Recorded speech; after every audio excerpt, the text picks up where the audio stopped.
La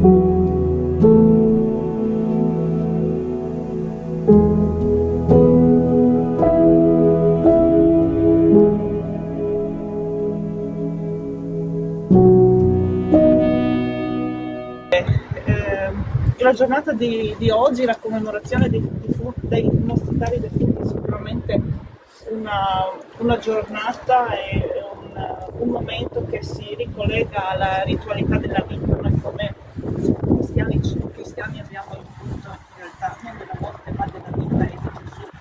è stata in questa grazia proprio la famiglia umaghese e la comunità e la città di Umago, e che per dire che in realtà noi non siamo figli del nulla, ma siamo dentro una storia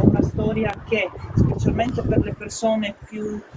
anziane è ancora molto viva e presente. Sono occasioni tristi, ma sono anche occasioni per rinsaldare i nostri rapporti, le nostre relazioni. È bello per me essere qua, perché qua ho sepolto i miei cari da